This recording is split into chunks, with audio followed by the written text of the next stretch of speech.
up? Welcome to FSU Broncos Pigskin PressTalk. I'm here with head coach Richard Hayes, and we're going to do things a little bit different from now moving forward. We're here in the Bronco football headquarters. So this is where all the decisions get made at. All right, so this past weekend, we had a 34-24 loss to Wingate here in Luther Nick Gerald Stadium. So as we're doing things different, let's take a deeper dive into Saturday's game. Well, first it was a hard-fought game. Our guys gave a lot of effort in this game. We really wanted to win this game. We made a few crucial errors near the end of the game that cost us a little bit.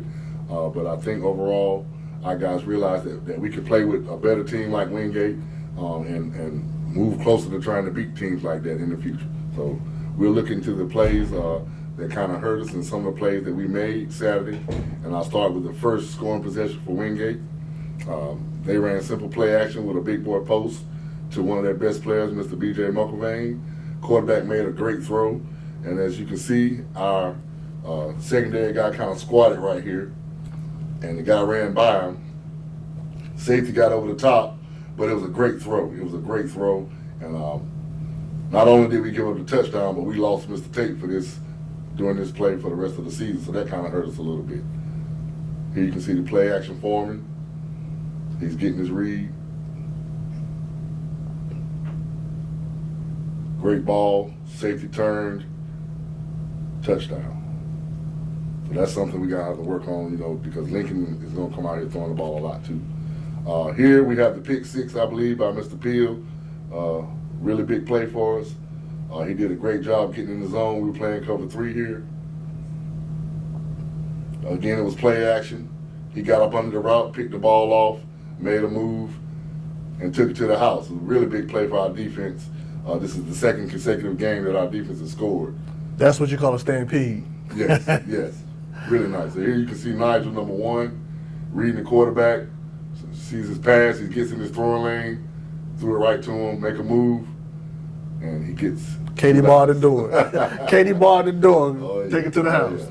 And that's his second pick six of his career. Okay, now, this is early in the second quarter when they beat Mr. Barnes on this post here. Again, it was Mr. McIlvain. Pretty throw by the quarterback. We really got to work on staying on top of these receivers in our secondary. We gave 2 easy ones up, in my opinion, during this time. So this is something we were focused on this week, is making sure we stay on top of these receivers and not relax on them. Here we have the fumble. We got the turnover here. Put our offense in a great scoring drive position, and I think we came away with a field goal here. So we got to try to come away with touchdowns when we get the ball inside the 20 like this, but we'll take the 3 points.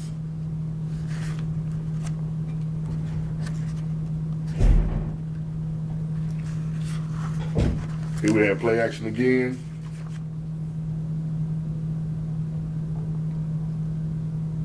And it was a sack strip.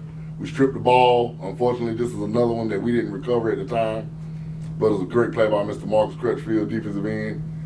He beat his guy, got around, and you see him swipe the ball.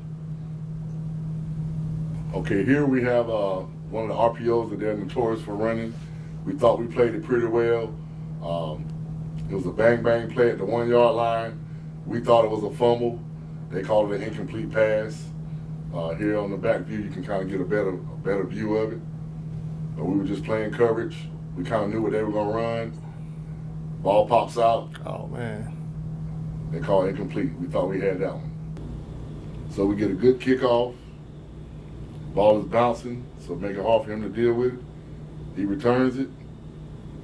Breaks out. We get the strip, and the ball is out there. Ball's out. Ball's out.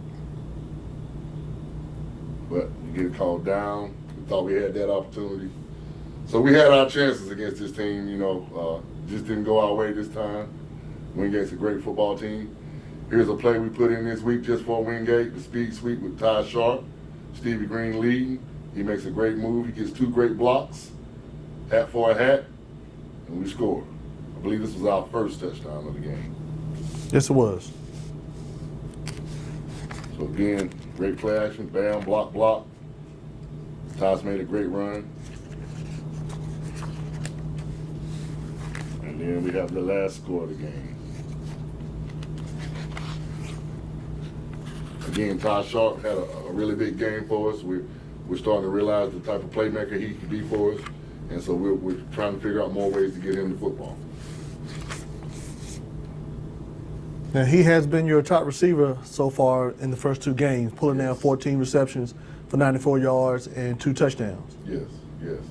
And it's by design. Ty Sharp, he's a former quarterback in high school. He's very athletic. He's also our punt returner. He's starting to lead this receiving corps. He's very special with the ball in his hands, and we got to get it in his hands a little bit more. So that's something that we're focusing on as we move closer to conference play, is getting our playmakers the football in space and letting those guys create and do the work they can do. So this was our last touchdown here. Coach dialed up a great play for him. You see the safety come down from Wingate. They did a great job of bringing their safeties down for our run game, but they left the rover out on the island. Collar made a great throw. Tyus goes up, he takes the ball out of the air, splits the safeties. Great catch, touchdown. And that made the score 34-24. So we felt like we had our chances in this game. We didn't capitalize on a couple things. We had a couple of bad penalties in the game. But if we clean those things up, man, there's no doubt in my mind that we'll be contending for this championship this year. All right.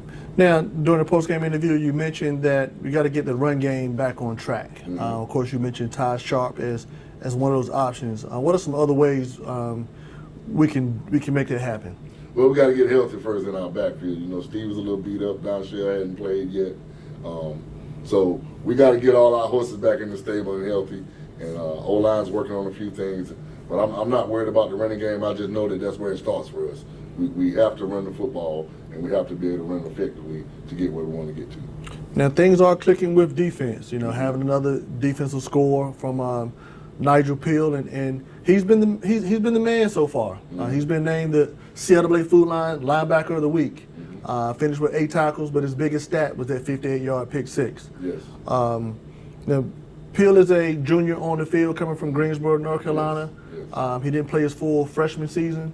No. What's it like having a guy like that on your defensive squad? Well, Nigel's a tackle thief. That's what we call him. He loves to be around the football. He had 9 tackles against Benedict in the first game. He plugs up the middle for us really well.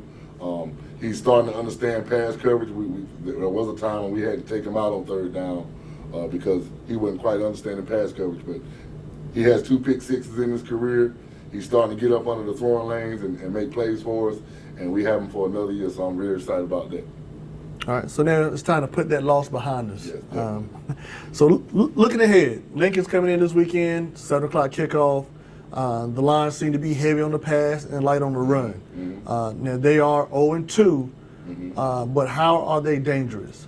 Well, they're dangerous in that they throw the ball 70 to 80% of the time, and they have some pretty decent receivers. They have a couple kids that are pretty tall that can get down the field, a couple little smaller guys that are kind of scatty, kind of shifty type of guys that can make you miss. We're going to have to put pressure on that quarterback. He can run. He can hurt you with his legs out the pocket. So we're coming up with a game plan where we can keep that quarterback contained, try to make him rush his throws, put a few hits on him, and slow that passing attack down that they have. They're pretty good at what they do. They're 0-2, but they play some good football teams.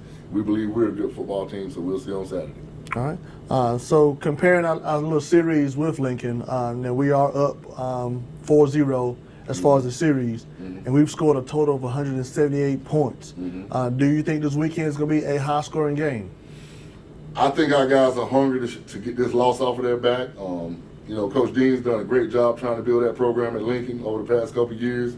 We played them last year. They played us tough, even though we shut them out, but it was still a tough football game. And I don't expect anything less this week. We still live by the motto, respect all, fear none. We're going to respect each and every opponent that we play, regardless of their record. And we're going to have to play our style of football to come out of this game with a win.